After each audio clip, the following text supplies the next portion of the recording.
Hi there, it's been a while since I recorded. I've been working on a few things, trying to get some t-shirts done.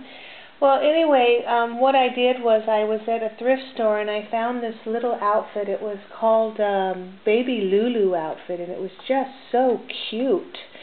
But it had a lot of frays in it. It was stained in places. So what I did was I cut it up into a bunch of pieces and thought maybe I can try and salvage some, because I just thought the fabric was just so cute. So what I ended up doing was taking pretty much the same design that was on the outfit itself, and I made it down, and I cut it down to doll size. So basically I just used a regular t-shirt pattern, except what I ended up doing was having to use my own, because I couldn't use the leftover sleeves because they were just so stained. I couldn't get any excuse me, I couldn't get any use out of them. So what I ended up doing was cutting the sleeves off. This was the original sleeves on that outfit. So what I ended up doing was just cutting the sleeves off, because I couldn't match enough of this pink and white part of the ribbing for the to put the collar and the sleeves on. So I just cut up a bunch of this blue that I had made just in a plain blue tank top.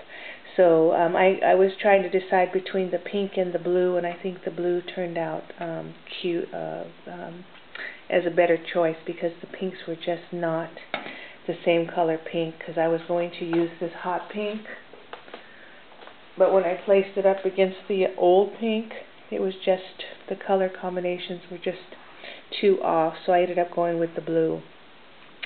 So anyway, here was the skirt part of it. It's been washed probably, I don't know, 50 times at the most, I mean at the least. But anyway, I did make a skirt out of it that goes with the top of the blouse. And that was, we went to the Branson Library, and twice a year they do a fill a bag for $1, and I guess nobody wanted this little outfit because it was so stained and frayed, so I threw it in my bag and thought, well, I can do something with it. As far as the rest of this goes, I'll probably end up just trying to make a pair of little, maybe some shorts out of it or something to match the underneath the dress. We'll see. Anyway, that was that project. Then I was thinking about trying to make the same type of tank top, only using regular jersey. So this was an old t-shirt that was my husband's. So I cut it out, and instead of doing the rib knit around the collar, I ended up just using double fold bias tape. I haven't finished it yet, but I just put it around the collar, and then I sewed on a iron-on pattern that I got at we went to a church bazaar, and somebody was selling a whole bag of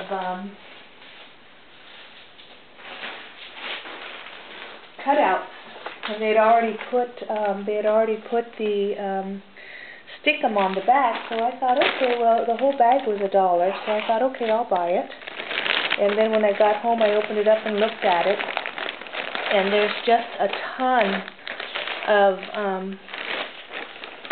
iron-on, and she's already got the Wonder Under on it underneath, so you probably recognize a lot of these. You probably had some of these designs. This would be a pretty centerpiece. You just iron it on and put it on the middle of your table. But just so much, and I thought, well, okay, well, I'll try some of these and see how they look on a t-shirt. But anyway, it was only $1, and I thought, okay, well, we'll see. But some of these you might recognize. I think she did the, I think she was doing this for all of the old t-shirts and things that, you know how you cut out the designs and then put them on a t-shirt and then use the puff paint or the, but anyway, here's a really cute design. I thought that would be really cute on the front of a t-shirt, just using that, just ironing that on. But anyway, this is one of the ones that I cut out, and I thought, well, I'll try it. if it starts, I didn't know how old this stuff was and whether or not it would stay, so I figured I'll probably have to go in there and do a applique stitch around the outside just to make sure it'll stay on. But you know, for $1 I couldn't turn it down, and it also came with a complete set of small ones too. And I saw this is what I saw that I thought was very cute, but it's just like a little pumpkin head, country cowboy pumpkin. I thought that was so cute, so I thought I'd try it. It also came with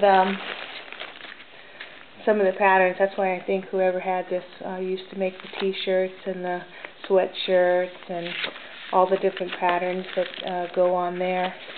A lot of these are actually still complete to make it exactly like it shows on the picture. But I thought it cute, so I figured for $1, what the heck, why not? Okay, so that was that. So that was making a t-shirt with the double-sided bias tape, so I thought I'd try that. Let me clean this area up.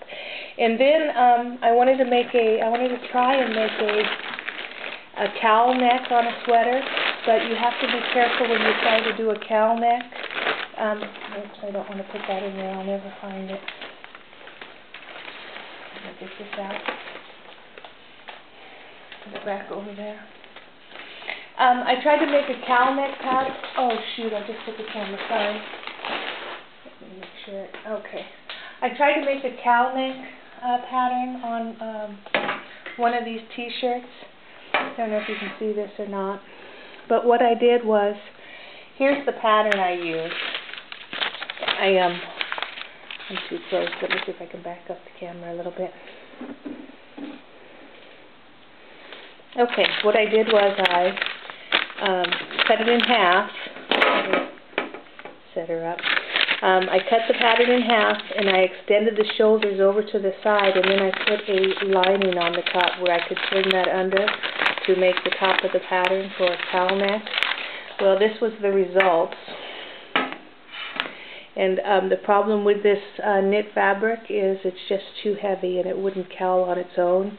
So what I ended up doing was putting a little stitch there. So, but that doesn't look nice. So let me take that out. But the problem with this is it's not going to stay on a doll by itself. So I'm going to try doing it again with some lighter fabric, something that's not as hard as this and nothing as thick as this rib knitting, and maybe I can get that cowl effect to hang better. But I'll have to try that on another doll, another blouse. Okay, so here I was working on some turtlenecks. So I ended up trying to see if I could make a design in the back of this turtleneck. So what I did was, let me take this off. This is the first turtleneck I came up with, and it's the same pattern. The only thing I did is I changed the neckline on the excuse me, I changed the neckline on the pattern. So it's the same exact one as this blue one. Same pattern, I just made it shorter for the bear. And then what I did is I took a piece of this red knit, and it was like 4 inches of fabric, and I sewed it down, then I turned it over and I whip stitched it under there to give it that turtleneck effect. So I'm going to show you how to do this on one of the videos and see if I can fix the back. I thought I was going to try and bring this down and bring it around the front. See if I don't know if you can see that. I was going to make the sweater and make the back the front, so that when these came down, it would be like a collar on the front. But I didn't. The Velcro didn't lay flat. And I mean, excuse me. I know you can do it. I just have to figure out how. I'm probably going to have to just go to buttons right here in the front instead of using the Velcro. And I'm going to have to fix this collar a little bit. But that was my intention, was to bring the collar around the back and make the back of the blouse the front of the blouse. But I ended up just making a teddy bear t-shirt with the turtleneck design. And I just took a snowflake and put a Christmas tree in the middle of it to give it a little design on the T-shirt. Anyway, that's what I've been working on.